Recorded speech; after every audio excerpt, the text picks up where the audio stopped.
Hey, everybody, in this episode of the GH Report, we are back. And so is all the drama here on General Hospital. We've got Ryan in the hospital. We've got Jason and Sam reunited. Does it feel so good?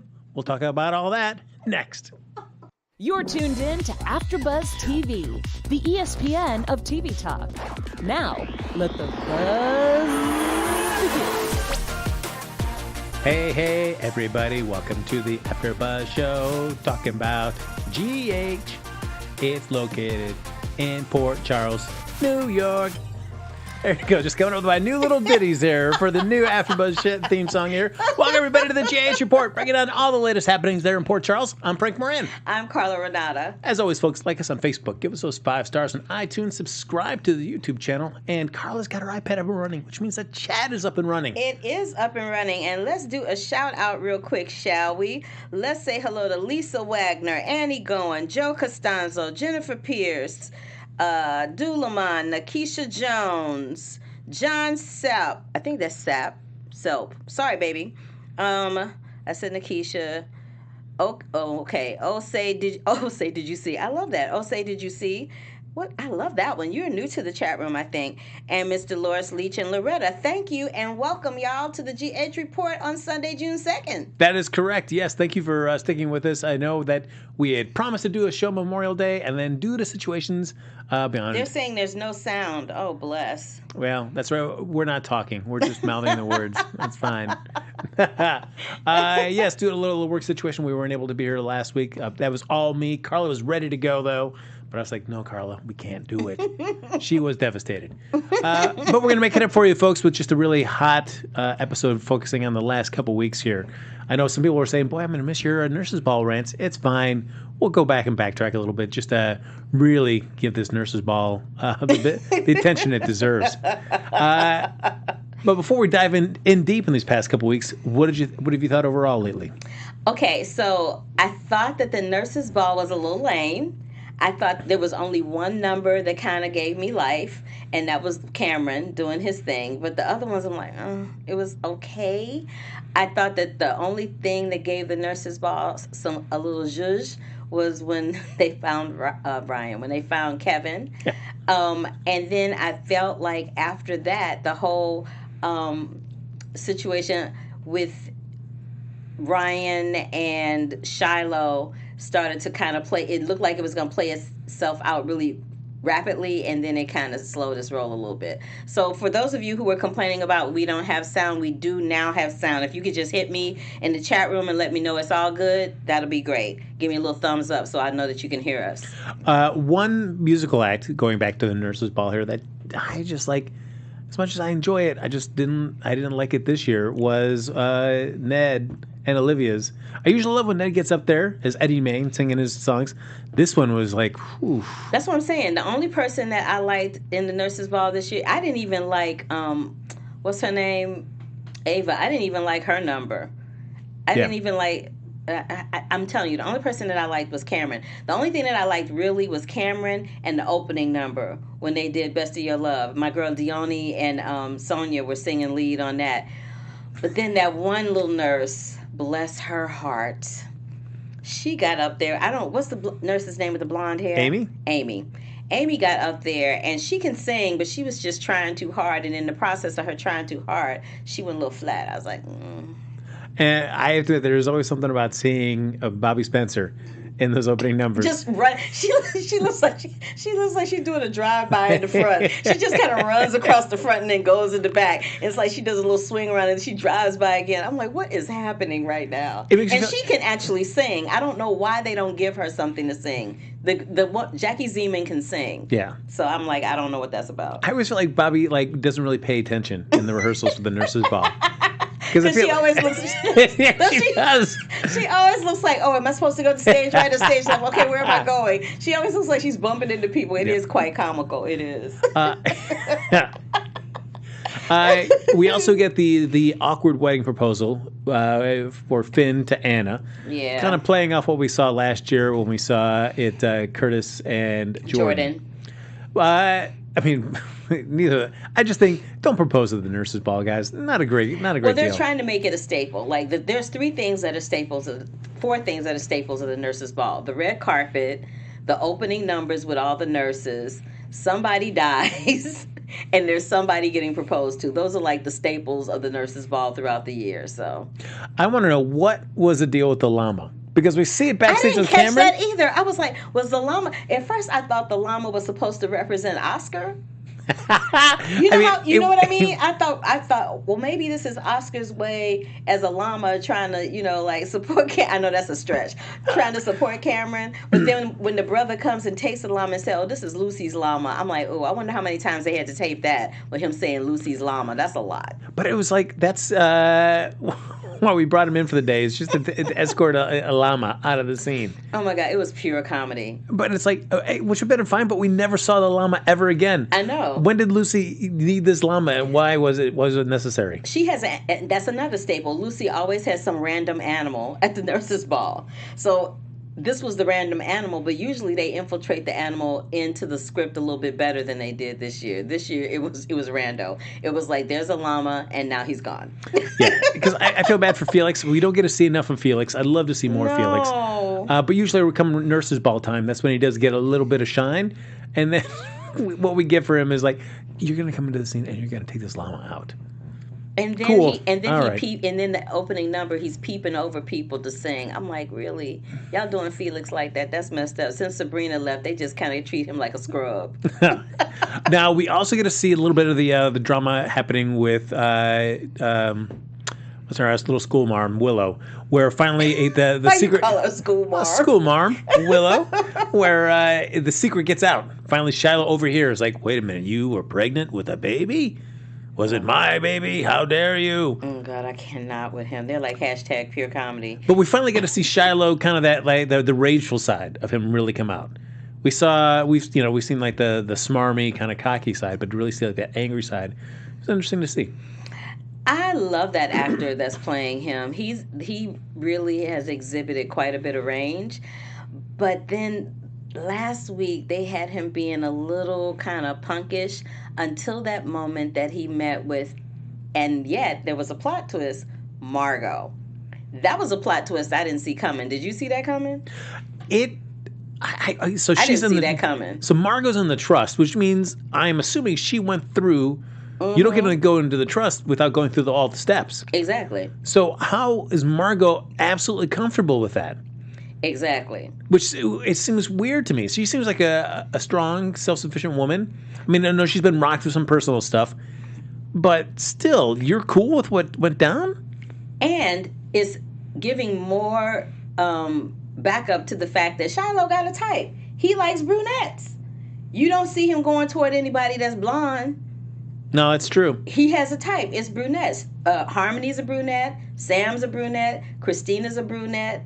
Willow's a brunette. Like, everybody is a brunette with brown eyes. So he clearly has a type. But the fact that she is the head detective at the PCPD and she's letting all this go down on her watch, that's making me look at her with one eye open. I'm like, okay, now, what's happening? That's not okay. I mean, and it feels like it wasn't until Sonny started bringing this up that she even had any doubts about Shiloh. Whether she still has some now, I mean, I guess we need to see how it plays out this coming week. Because when he asked her to bury the evidence.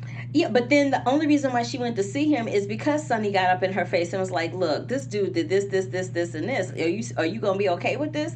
And let's just talk about Margo and Sonny for a minute. When did they become besties? When she spent the night with him, or he spent the night with her? He spent the night at her house with her. So they've been besties since then? They did. And they kind of just like watching each other's back now since that? I'm like, well, I don't understand. I mean, it kind of, because there was that tension with Carly for a while. It's like, Sonny's going to sleep with her. He's got this type, a woman that needs help and rescuing. Mm-hmm. But then they kind of dropped that for the longest time, and then they really brought it back now with the Dawn of Day stuff. So, yeah, we'll see what happens. Now, folks, before we dive into the rest of the stuff here, first, Carla, we want to make sure we hear you. So fantastic. So. What? Yes. Oh, yes. Okay. Sorry. But before we dive into the rest of the topics here, real quick note, a very big thank you for all of you for sticking around, watching us, letting us have an opportunity to come together, almost every Sunday to talk about the show that we all love together here at General Hospital. We also do a lot of other great shows here at AfterBuzz as well, and without your support, we could not become the ESPN of TV Talk. But we also are asking for a little additional help. So if you're watching on YouTube, if you could like and subscribe. If you're listening on iTunes, when you get a chance, give us a 5-star rating. But no matter where you're watching, which is like my little hybrid of watching and listening. Sure, we're watching. Wherever you're watching or listening, just leave a comment. Get involved in the conversation. I mean, Carla is loving all your comments that are coming in right now. I do. Yes, we couldn't do the show without your feedback as well. So continue to watch and support our shows. I do, and I love when they correct me too, because I'm not I'm not right about everything, and I mess up some facts. So my girl Kelly Public Cover was like, Margo is the DA; she is not lead detective. So thank you for that. In my haste to get the words out of my mouth, I did misquote that one little fact. So thank you, Kelly Public Cover. You always calling me out. I don't know how I feel about that. There you go. Somebody's gonna be coming for you, Kelly. Your doorbell's gonna go off one day, and then it's just gonna be Carla with the throat punch. No, I'm not. It's all good. I appreciate you. Thank you. I appreciate it. But overall, just to wrap up our Nurses Ball stuff, I did think this is, in terms of what we've seen over the last few years of Nurses Ball, this was the weakest one, don't you think? For a while, like I've said here numerous times, I look forward to the Nurses Ball. It's like one of my favorite times of the year. But I just felt like this one was a little lackluster, and I don't know if the transitioning of the character, the transitioning of the Ninas has something to do with the timing with that and how much time they paid attention to it, or I'm not sure like what happened with that. But usually it's very well planned out. There's really some great performances. I felt like the music that they picked this time was kind of like, yeah, it was kind of underwhelming. The music was very underwhelming. When they started out with Best of My Love by the Emotions, I thought, oh, this might actually be a good Nurses Ball this year. And then it kind of just went downhill from there for me. What do you guys think?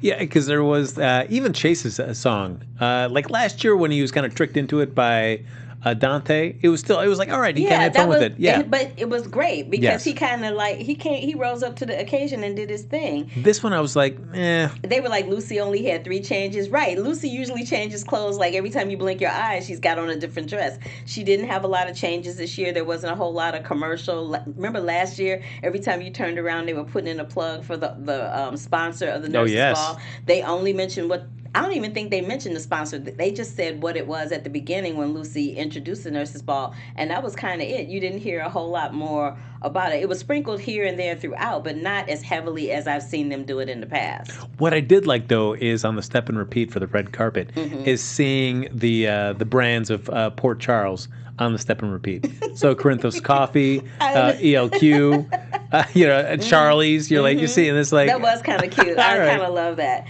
But yes, they agree with me in the chat room. They said they cried during Cameron's song with Joss. That was the only number really that resonated with me. That really was the only one. For all the buildup in terms of Jocelyn, with this song that her and Oscar had been working on, and he wasn't able to finish it by himself, and Ned helps him out. Also tapes that video message for Cameron to play for Joss to show like, you really got to step up and do this song. I was underwhelmed by that song. How did you feel? Yeah, I was underwhelmed by this. I liked the song that Cameron did by himself better. I love the moment that he had with Joss, because she did watch that video and Oscar encouraged her through the post-mortem video to come. But yeah, I was like, somebody said that Kelly Public Cover said she loved Chase's number. Girl, you might be the only one. Someone said that they missed Robin and Emma. I missed Robin and Emma there too. But what was funny about that is while the Nurses Ball was going on, the actress that played Robin, she was either on Instagram or on Twitter tweeting where she was. She was on vacation somewhere having a fabulous time. I was like, okay, she's good. She's all right. We don't have to worry about her. There is something about the Nurses Ball where, part of it is you almost want to see the immediacy of Robin speaking. I think the Nurses Ball is better when you actually have Robin in the room talking about it. Yeah, I think because of the nature of the Nurses Ball, I think Robin needs to always be a part of it. And I thought it was an epic fail of General Hospital this year not to have her there. I don't know if Kimberly McCullough had some kind of conflict, like her vacation that she was tweeting from. But I don't know if she had a conflict or if they just didn't think about bringing her back or what. But I just find it. I personally feel as a fan of the show that she should always be a part of the nurses' ball. That's just me. And I think GH feels the same way. So I would think it has to be she had some kind of conflict that prevented her there. Because I think otherwise, I think the show would want her to be there if she was available. They want to know, did you laugh when Epiphany explained why Milo wasn't there? No, brother. That was just... I just kind of had that look. You know that emoji with the eyes up in the air? That's what kind of look I had on my face in that moment. But, because, and we talked about this too, where it just, Epiphany shuts down all fun on the red carpet. And then at the end, she throws in this thing. We're like, what? Get out of here. Yeah, it was like... I don't know how I'm feeling about that. And then they also said in the chat room that they actually spent more time on the red carpet footage than they did the actual nurses' ball, and they did. Great. They did. They spent a lot. Think about it. They did spend a lot of time on the red carpet, and I don't know if that was to establish Jax's presence with Nina or what. But it's also the way this red carpet works, though, is that we only see the characters that we know. We never see anybody else. We see people in the background kind of lurking around and walking past them. We see don't know the press. Who they are. We see the press kind of lurking. No, we saw some people behind walking a couple of times. I saw some people walking behind them, but miscellaneous people. But I'm like, so they just. I do red carpets, so I know for a fact ain't nobody miscellaneous just walking on the red carpet just to be there. You got to have a badge. You have to have a reason to be there. You can't just ceremoniously just kind of tip down the red carpet for no reason. So that just made me laugh. I'm like, okay, whatever. But it's like anybody knows who Elizabeth Weber is? Does anybody care who Elizabeth Weber is? No. But yet she gets all this TV coverage, oh, welcome to the nurses' ball. Well, because her grandmother and her grandfather were the OGs of GH. That's why. I mean, they're the Webers, Stephen Weber. Come on. Yeah, but how many people in a town are gonna know? Do you know who, in a hospital near you? Do you know any of the big stuff about the hospital near you? I mean. If you run in those circles, in those society, upper echelon circles where people like that are donating money or whatever, yeah, I would know who they were, but I don't, so no. Well, yeah, but this is also televised to a bunch of people. Why do they care? People sitting at home in Port Charles, do they care? Okay, that's a good point, but that's why I love every year they always have somebody sitting at home watching it, and this year it was Joss and Christina. Oh, boy. And then somebody, Enrique Galvan said, I love the background actors straight cheesing during the performance. I was like, it was pure comedy. And it was just and y'all are right. They did spend way more time on the red carpet than they did at the actual nurses' ball. And the numbers were underwhelming. And it just wasn't. I love General Hospital. I'll love it until the day they take it off the air or I leave this earth, whichever one comes first. But I just felt like the nurses' ball was a little underwhelming this year to just, bring it back around. And, and that doesn't mean I don't want to see it anymore. As much as it drives me crazy, I do love having it around because it gives me stuff to make fun of and rant about. For sure. So don't take it away. And everybody's entitled to having it off here. For sure. For whatever reason, it just wasn't kind of lining up the way that you'd hoped it would. And that's cool. So, next year we get a chance to do it all over. Oh, wait. I just have to say this one thing before we go completely away from it. So the reason I kind of like Cam's numbers, he looked like a lost member of a boys band when he did his number by himself. But he was really good. I kind of enjoyed that. I really hate it. I love Liesl, and they usually give Liesl a really fabulous song. But the fact that they gave her that tired Bee Gees joint and then had somebody join her and they were tired too. It's like, oh, this is just bad at its worst. Franco was just like, what? It was just bad at its worst. Her and Franco, I'm like, oh, I cannot. I just cannot. It was just also weird to have Liesl come out singing this. I'm like, what? It was weird. So let's move on from the nurses' ball because that's. Ugh. So the two big storylines that kind of really come out of the nurses' ball was one, the stuff with Ryan, and two, the stuff with Shiloh. Right. Let's talk about the Shiloh stuff because we already started talking a little bit about that. So after he hears that Willow's been like, oh my gosh, you had my baby, he's so rattled. that Sam is all over him. Like, hey, you okay? You all right? I want to continue the initiation with you. We gotta finish it tonight. I just need you with me. I know she was trying to get him up out of there. Good kudos to her for doing that though. She got him up out of there. Yeah. But this is what I knew. I was with Jason on this one. I knew it was gonna go awry because the minute she drank that tea, it was going to be a wrap. Like, if you're that drugged up, you're not going to be able to defend yourself, not against a man. You're just not. Well, and it is amazing we have yet to see what that tattoo looks like. Because we find that Harmony is the one that's been doing the big, huge DOD. Mm-hmm. And maybe he put her name. Maybe he put his name on her back. Maybe. Because Shiloh was like, Harmony just does these really big. I prefer something a little bit more, tasteful and discreet. I bet he tattooed his name. Because we haven't seen the tattoo. You're right. We haven't seen what it looks like. We've just seen remnants of blood or him looking like he's tattooing, but we didn't see what he actually tattooed. And don't you think it's weird? Because I would think that Sam has been, she's having flashbacks about this whole evening, specifically the stuff that happens when they get to the lighthouse. But we don't see anything. I would think if somebody tattooed me, I would want to just take a peek and see, like, oh gosh. Now, I know I was trying to run a con, but now I've got this tattoo on me. What do I do? And not for nothing, but tattoos hurt. Yeah. Like, it's not like you do the tattoo and the pain just instantly goes away. Like, those bad boys hurt for a minute. So the fact that she's not wincing in pain and we don't see some big bulky, bandage on her back is like, that is an epic fail. I agree with you on that one. That's totally an epic fail.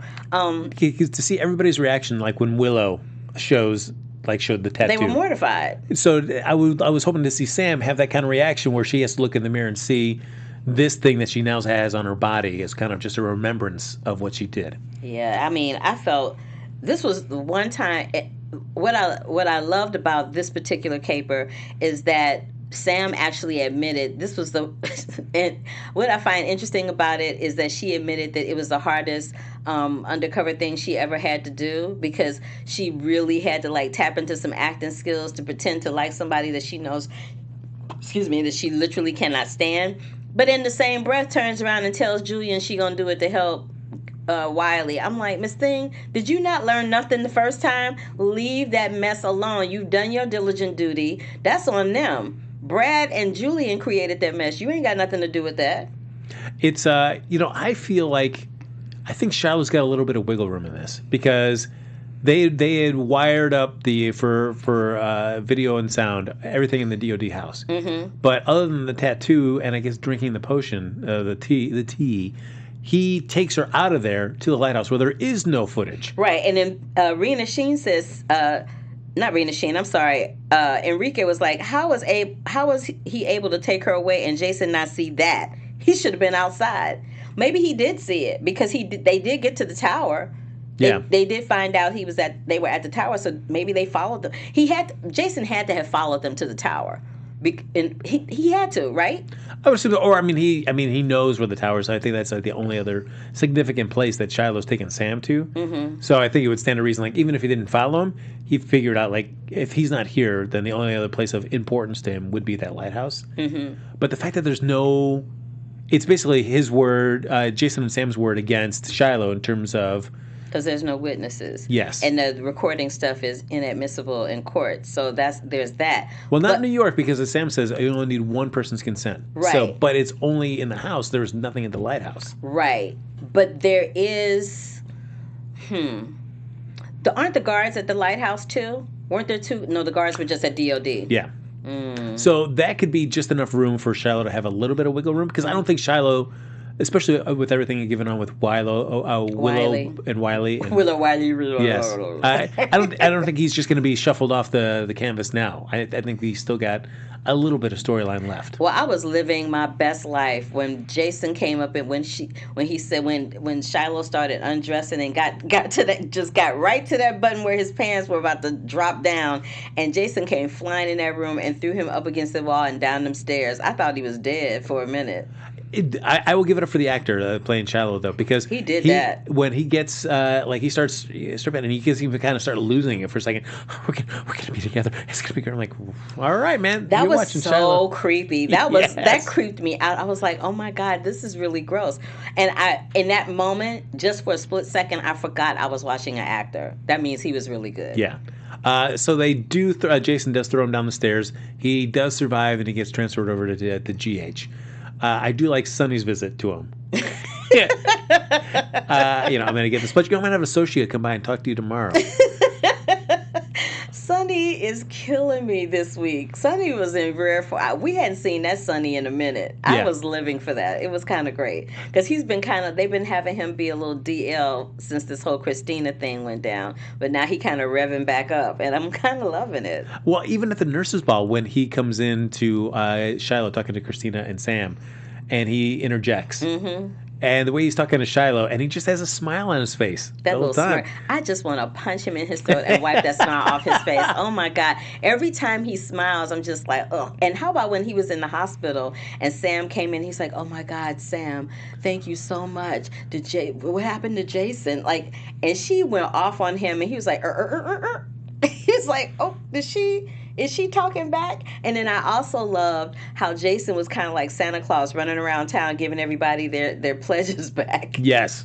That was awesome. So we do find out where the pledges were hid back at the lighthouse, so they go and retrieve those. So they get Christina's. Mm-hmm. They give it back to her. They get Willow's, give it back to her for everything that she did. Mm-hmm. And they get Margo's, and they give it to Sonny. So he could possibly have some leverage. And I think he's gonna need the leverage over her because she's a piece of work. That one, like you think you have figured her out, and then she will sit there and turn on you when you least expect it.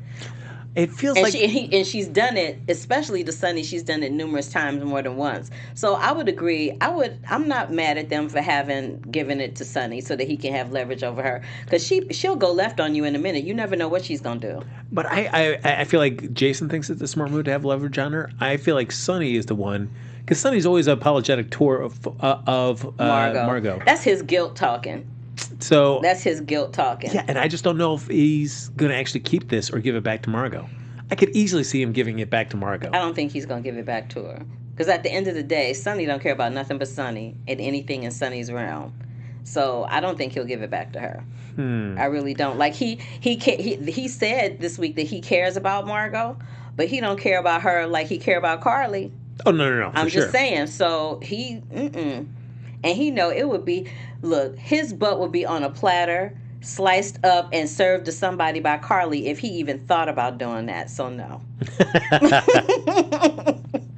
I still got to figure out what Margo's deal is. She actually went through that ceremony. Kelly Publico said the pledges are on a memory stick. Yeah, but the memory sticks are on the envelopes. Because Christina had the memory stick as well too, because she threw it in the fireplace. So I assume that those envelopes are the written ones as well as the memory sticks. And then Annie Goins says, I think that we need to find out Shiloh's past with Drew before whatever happens to Shiloh happens. And a couple of people are agreeing with her. I mean, other than other than Shiloh's past being linked to Sam and the guy that she was running a con on, that's all Dawn of Day, that's all we really know about him. Yeah, I mean, he's really concerned about Drew remembering whatever it is that Shiloh does not want him to remember. But didn't Drew and Kim leave for Kilimanjaro this week? They're up in Kilimanjaro! So that's going to be interesting to see what goes down in the wake of their absence. Yeah, it's I don't think Shiloh's time is done. I think he's still got a little bit of time left. He gonna be the next one to get killed. He is. Somebody is. They'll drag it out, but he gonna be the next one to get the booty boot, because he's either gonna get the boot or they're gonna what's the word? Turn him around and redeem him. And redeem him. They'll either kill him or redeem his character in some kind of way. And honestly, I don't see how he can be redeemed out of the hole that he's put himself in at this point. Because right now he's been labeled as a predator, as a sexual assaulter, as a con artist, all these creepy, smarmy labels have been attached to him. Like, what is he going to be redeemed into? I mean, you see a character with Todd Manning on One Life to Live. It took it took years. Yes. It took years for them to redeem Todd. And then when that happened, they canceled the show. Just saying. Yeah, so I think it would be a long haul for Shiloh. But, I mean, you said you enjoy the actor, so if they wanted to commit to it. I really enjoy him. I don't know, but I enjoy him as his dastardly self. I don't know if I would enjoy him so much if he were nice. Because there would always be a part of me going, is he really nice? Or is he just like, I don't know. Yeah, but we've got enough nice guys on the show, so I'm fine with them if they want to kind of redeem him, but still be a jerk. Yeah, I'm cool with that. And I was just like, but when that plot twist happened with him and Margo, I was really not ready for that. I was not ready for that. I said, ooh, good job, General Hospital. Did not see that coming. Did you see that coming? Well, I mean, I knew Margo was mixed up in it, but to see him say, like, hey, bury this evidence for me. And her face was like, dun, dun, dun, dun. I'm like, oh, no. I'm like, what is happening? Well, speaking of somebody else who's trying to make a deal, we've got Ryan, who's got a viable kidney for Jordan, but he will only donate it if all the charges are dropped. I'm like, you must have lost your last bit of good sense that you have left. Who is going to drop the charges against your dumb ass and let you run free to go kill somebody else? And who's going to be the first one on his list? Ava. Yeah. It's, now, I know Ava's, the fact that she finds out that Kevin's still alive is going to kind of frustrate Ava, for sure. But did you at least get any satisfaction for Ava having the chance to sink a knife into Ryan's back? I clapped and cheered out loud when that happened, because when he turned his back, she had that look on her face like, oh, damn, he can't cross this threshold without me trying to do something. And she grabbed that knife and was like, bam! I'm like, and that's my girl. But the thing that's busted about it is that she did it in front of all these witnesses. So she can't say, she can plead not guilty, but there were way too many people there to say that she was guilty. And the only way they can get her out of that possibly is say this, temporary insanity over the grief of her daughter.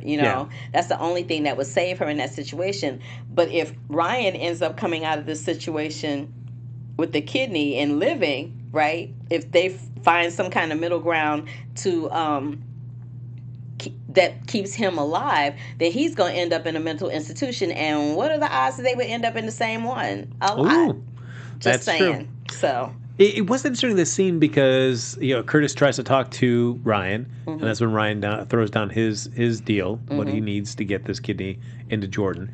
And then Finn comes and says, like, hey, I thought you were smarter than this. I thought you'd take a step back, assess the situation. You played it really poorly.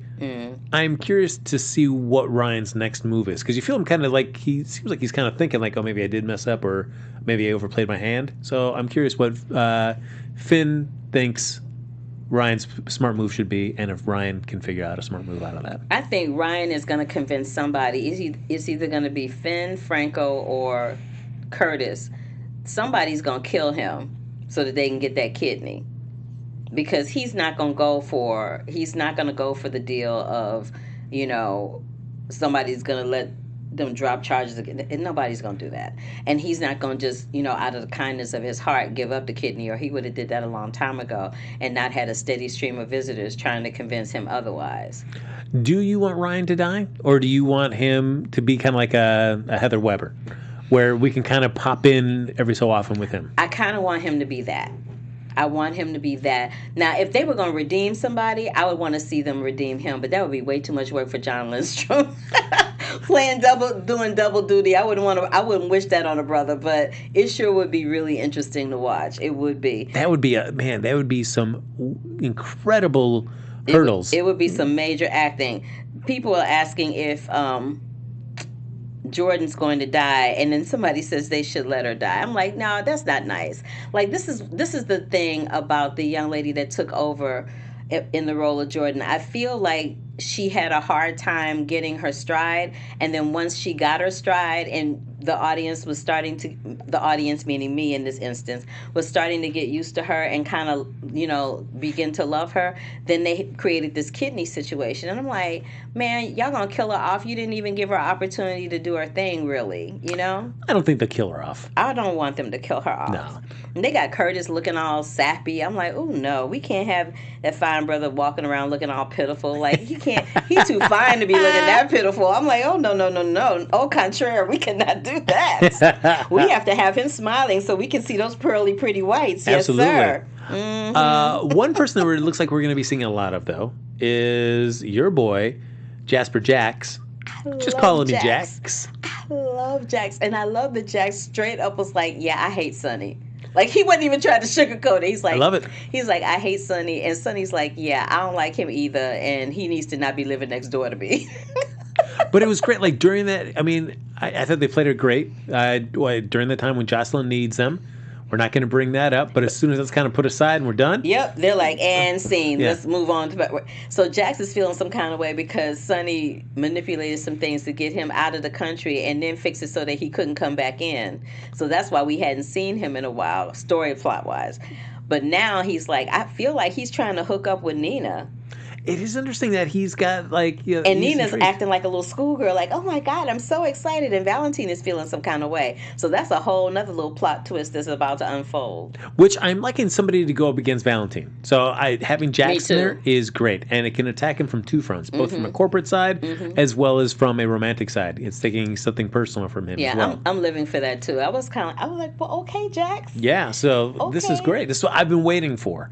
I see a little bit of like corporate intrigue, which we've seen a lot of mob stuff. Let's see some corporate stuff. And this is the other thing. So while we're talking about Valentine and Nina, let's flip on over to Miss Sasha. So I feel like there's like a little triangle trying to happen they're trying to force a triangle, I should say, between Sasha, Michael, and Willow. Yeah, who you liking Michael with? I don't know. Like, I like him with both of them for different reasons. Like, I feel like him and Willow have more in common.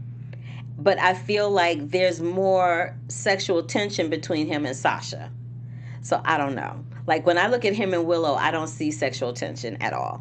I just see I see somebody trying to be really nice towards somebody that's in the same kind of pain that he was in, and that's initially how they met, is through the therapy group. That's what I see when I see the two of them together. But when I see him with Sasha, it's like a whole, like, and not for nothing, not only do they have that sexual chemistry or that tension happening, but they actually have like really interesting conversations, which you don't see this is the thing, they never let Michael have interesting conversations with anybody other than his mother and father. Yeah. So the fact that they are writing dialogue for him to have really interesting, grounded conversations with other characters other than Sonny and Carly is quite interesting to watch.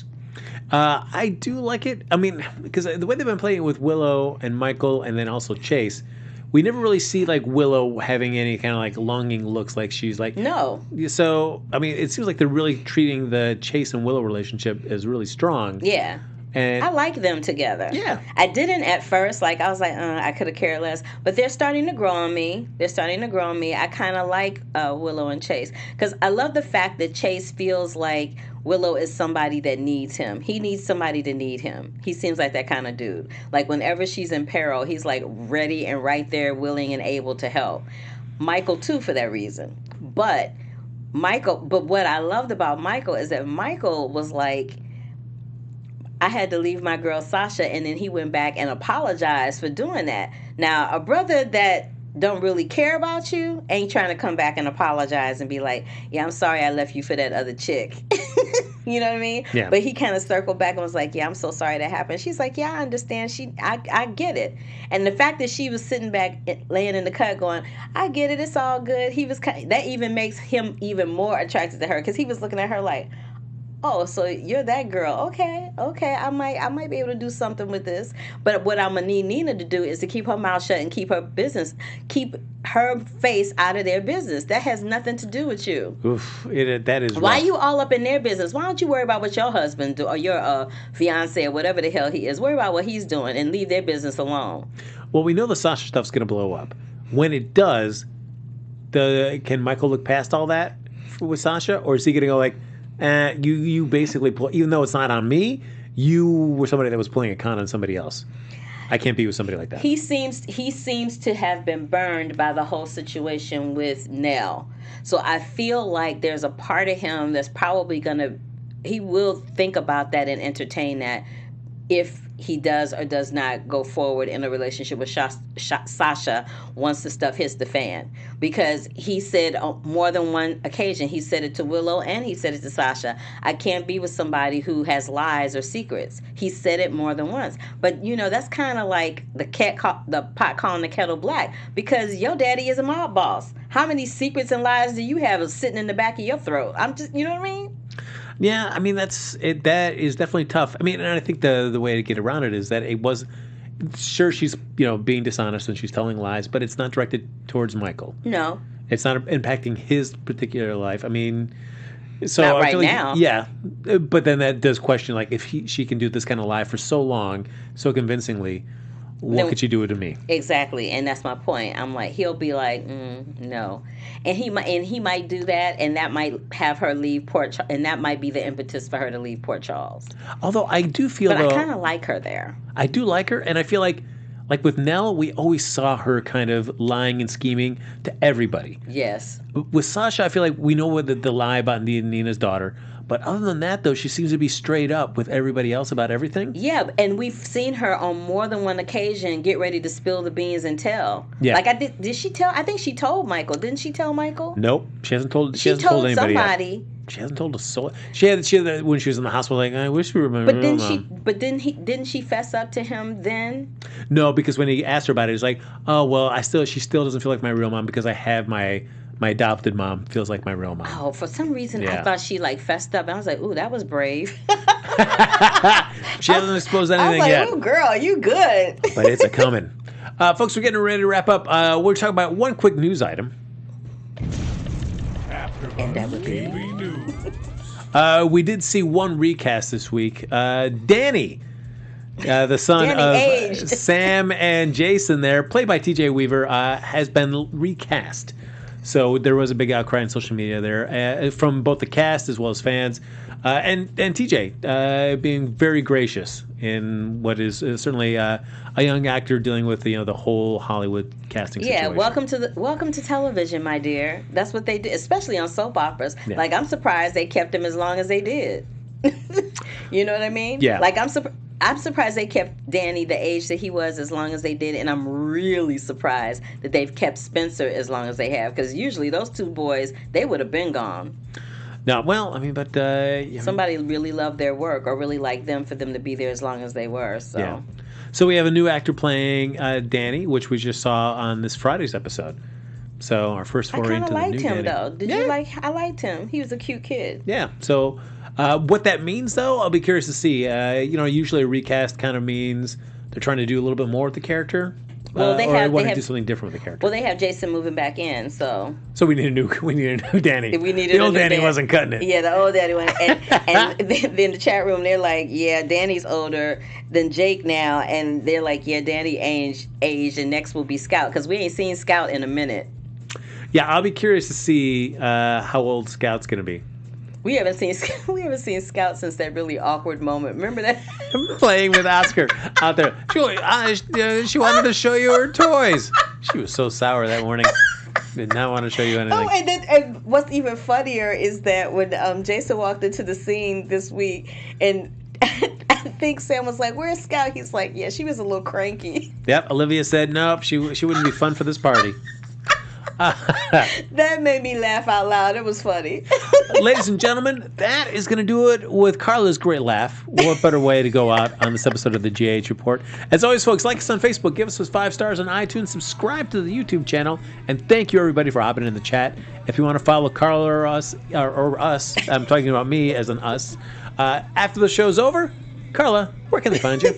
You can find me across all social media platforms at The Curvy Critic. And y'all, you are so great about joining us over here at the GH Report. Come follow me and play with me over at Black Hollywood Live at 5 o'clock for The Curvy Critic with Carla and Ottawa, where I talk about all the latest movie releases and I interview some people. I'm interviewing Ron Howard next week. Y'all don't want to miss that. You know Ron Howard, Opie. I'm just saying. Richie Cunningham, check it out. Yeah. So when are you going to interview me? Yeah, I'm drinking now. All right, great. Okay. Follow me on those Twittergrams there at HappyGoJackie. Folks, that's going to do it for this episode of the GH Report. I feel very confident to say that we'll be back next Sunday. We will be back There next you Sunday. go. Right here on AfterBuzz TV. Take care. Bye. Our founder, Kevin Undergaro, and me, Maria Menounos, would like to thank you for tuning in to AfterBuzz TV. Remember, we're not just the first, we're the biggest in the world, and we're the only destination for all your favorite TV shows. Whatever you crave, we've got it. So go to AfterBuzzTV.com and check out our lineup. Buzz you later. The views expressed herein are those of the hosts only and do not necessarily reflect the views of AfterBuzz TV or its owners or principals.